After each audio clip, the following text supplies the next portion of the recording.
14 अक्टूबर भारतीय इतिहास की एक महत्वपूर्ण तारीख है। आज से ठीक 65 साल पहले इसी दिन 1956 में डॉक्टर भीमराव बाबा साहेब अम्बेडकर ने हिंदू धर्म को त्याग कर बौद्ध धर्म को स्वीकार किया था। इस दिन डॉक्टर अम्बेडकर ने अपने 5 लाख अनुयायियों के साथ बुद्धम शरणम गच्छामि का मंत्र पढ़ा था। इसमें कोई शक नहीं कि डॉक्टर अम्बेडकर ने हिंदू धर्म की कुरीतियों और खासकर छुआछूत और भेदभाव के खिलाफ ये ऐतिहासिक कदम उठाया था। यही वजह है कि कुछ लोग सोचते हैं कि बाबा साहेब ने बौद्ध धर्म अपनाकर हिंदू धर्म को नुकसान पहुंचाया था, लेकिन ये पूरा सत्य नहीं है। बाबा साहेब चाहते तो वो इस्लाम या फिर ईसाई धर्म भी अपना सकते थे, लेकिन ये उनकी महानता थी कि उन्होंने अपने और अपने अनुयायियों के लिए एक भारतीय धर्म को ही चुना। डॉक्टर अम्बेडकर ने बौद्ध धर्म को इसलिए चुना क्योंकि वो इसे भारतीय संस्कृति का एक महान अंग मानते थे। आज खरी बात में मैं आपको तथ्यों, तर्कों और सबूतों के साथ बताऊंगा कि किस तरह से कई सालों तक कई मौलाना और मौलवियों ने डॉक्टर अम्बेडकर को इस्लाम में शामिल करने की कोशिश की। आज मैं आपको बताऊंगा कि क्यों डॉक्टर अम्बेडकर ने कहा था कि इस्लाम ग्रहण करने से दलित अराष्ट्रीय यानी अभारतीय हो जाएंगे। आज मैं आपको बताऊंगा कि डॉक्टर अम्बेडकर ये मानते थे कि इस्लाम की वजह से ही भारत में बौद्ध धर्म का नाश हुआ था। आपके लिए ये सब इसलिए जानना जरूरी है क्योंकि इन दिनों जय भीम जय मीम के नारे लगाकर तथाकथित दलित मुस्लिम एकता की झूठी कहानियां गढ़ी जा रही हैं।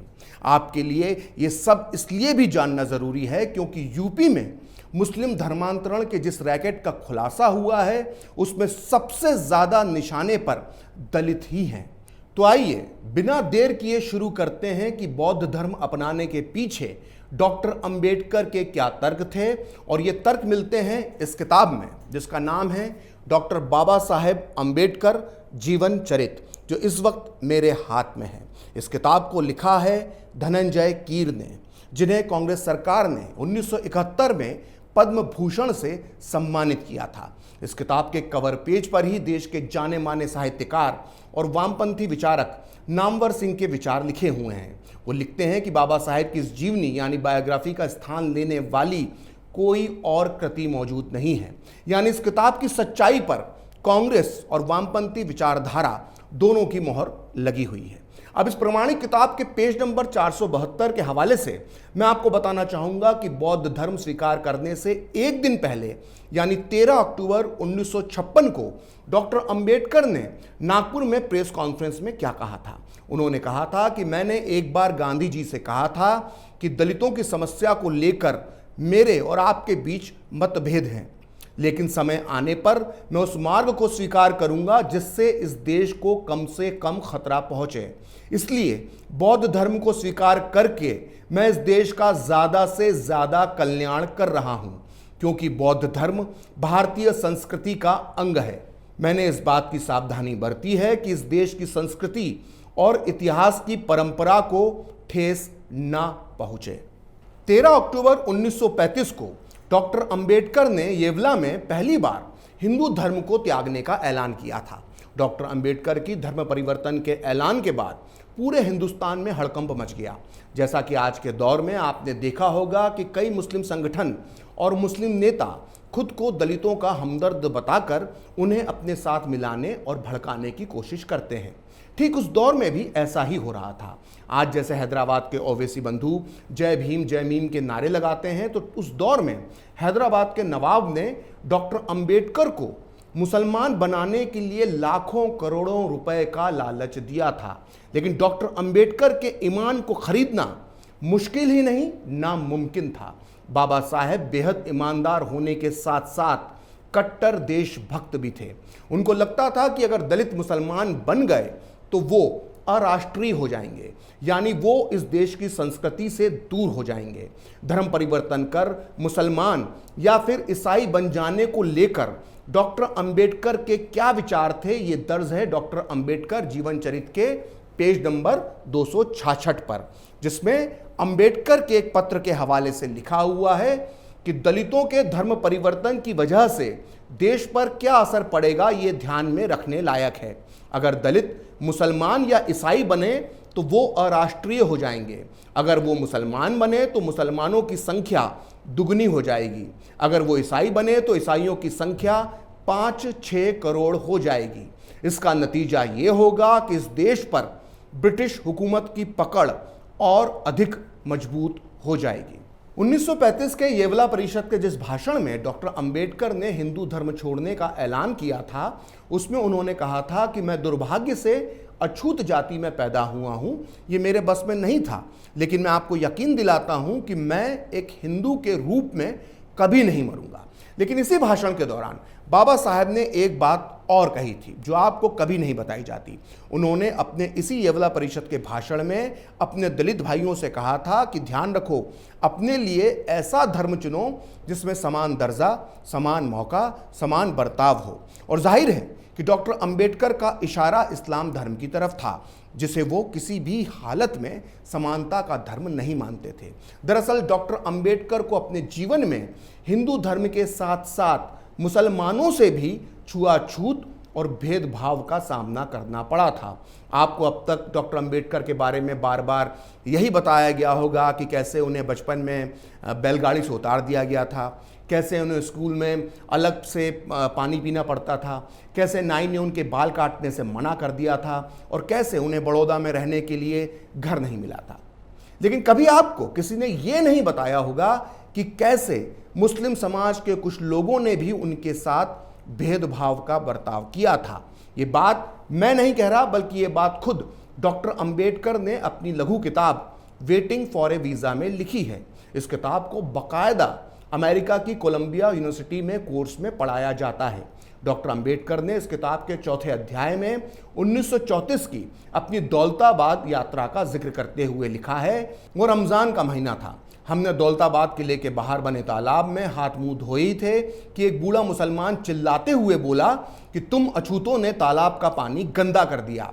थोड़ी ही देर में कई मुसलमान जमा हो गए और हमें गालियां देने लगे कि तुम अछूतों का दिमाग खराब हो गया है, तुम्हारी औकात क्या है, तुम्हें सबक सिखाने की ज़रूरत है।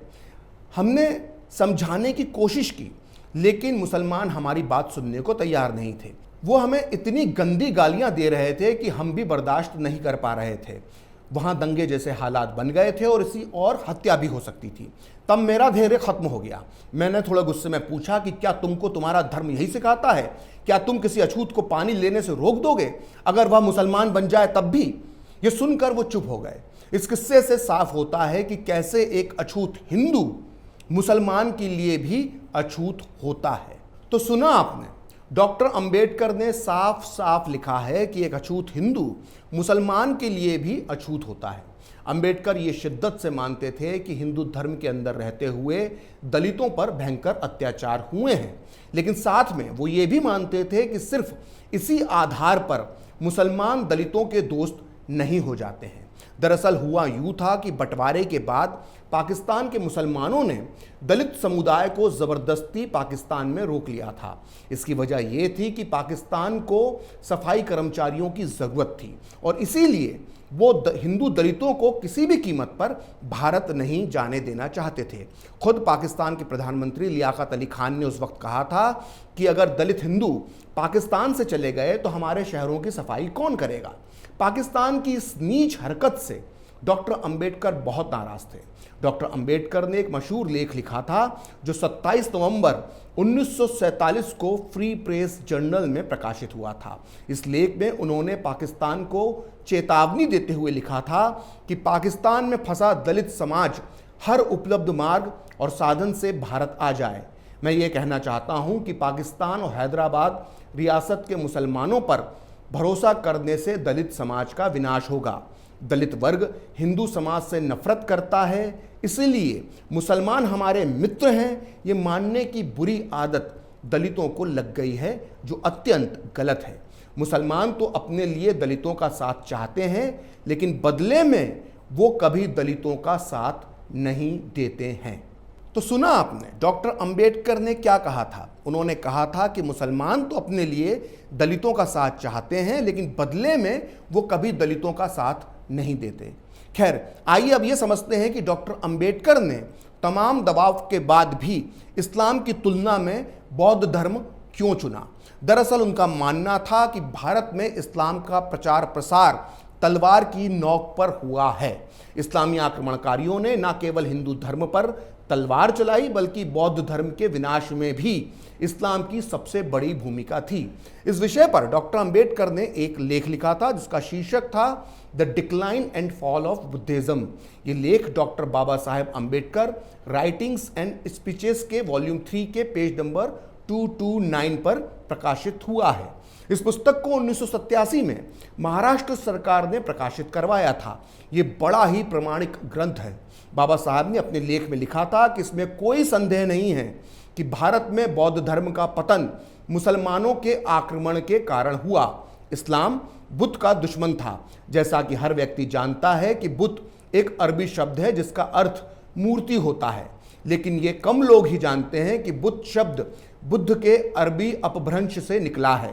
इस प्रकार इस शब्द के उद्गम से ये पता चलता है कि मुस्लिम धर्म में मूर्ति पूजा को बौद्ध धर्म के साथ जोड़ा जाने लगा था। इस प्रकार मूर्तियों को तोड़ने का मिशन बौद्ध धर्म को नष्ट करने का मिशन बन गया।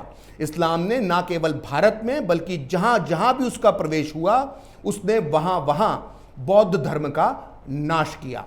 डॉक्टर अंबेडकर अपने इस लेख में आगे बताते हैं कि किस तरह से मुस्लिम हमलावरों ने देश के कई इलाकों में बौद्ध मठों और विश्वविद्यालयों को पूरी बर्बरता से नष्ट कर दिया। वो अपने लेख में आगे लिखते हैं कि मुस्लिम हमलावरों ने बौद्ध यूनिवर्सिटियों का विध्वंस कर डाला, जिनमें से कुछ के नाम हैं नालंदा, विक्रमशिला, जगद्दाला और उद्दंतपुरी। मुस्लिम हमलावरों ने उन बौद्ध मठों को धराशायी कर दिया जिनके साथ देश घनिष्ठता से जुड़ा हुआ था। बौद्ध भिक्षु हजारों की संख्या में नेपाल, तिब्बत और दूसरे देशों में पलायन कर गए, लेकिन बहुत से भिक्षुओं को मुस्लिम हमलावरों ने मार डाला। इसका वर्णन स्वयं मुस्लिम इतिहासकारों ने किया है। मुस्लिम हमलावरों ने बौद्ध पुरोहितों की बहुत बड़े पैमाने पर हत्या की।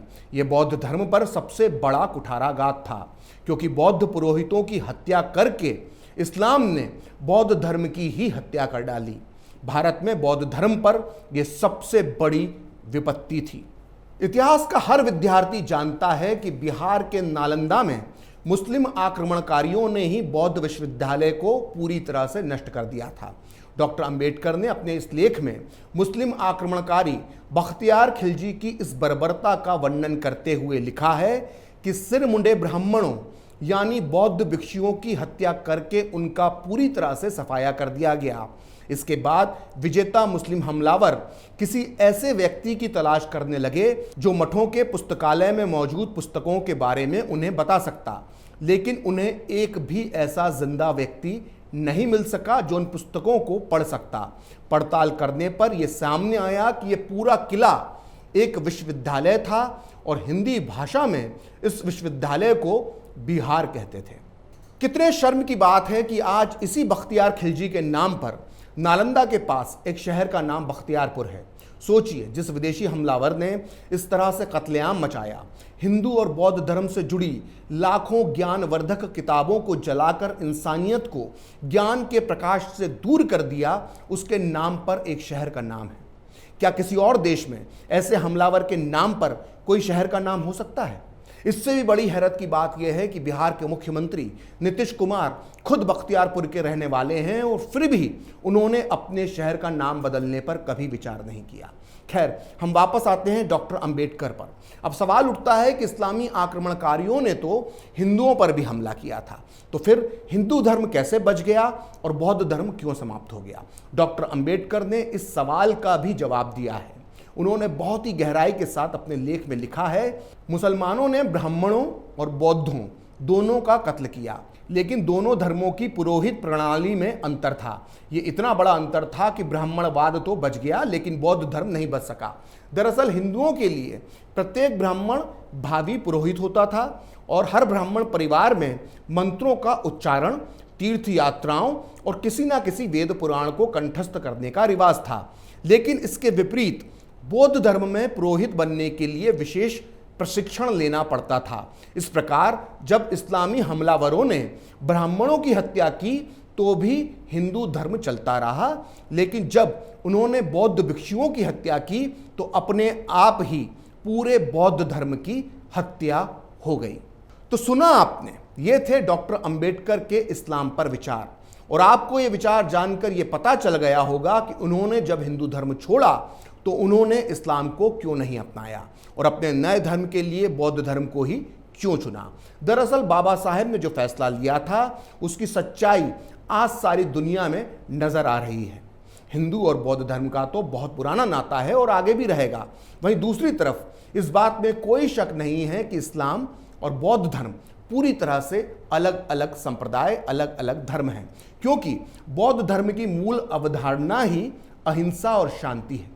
फिलहाल खरी बात प्रखर के साथ में इतना ही। आप चाहें तो मुझसे जुड़ने के लिए मेरे फेसबुक पेज प्रखरश्री 78 को लाइक कर सकते हैं, और अगर ट्विटर पर आप मुझसे जुड़ना चाहते हैं तो मेरा ट्विटर हैंडल है प्रखरश्री 78। अगर आपको ये वीडियो पसंद आया तो इसे लाइक करें, शेयर करें और कैपिटल टीवी को सब्सक्राइब करें। नमस्कार।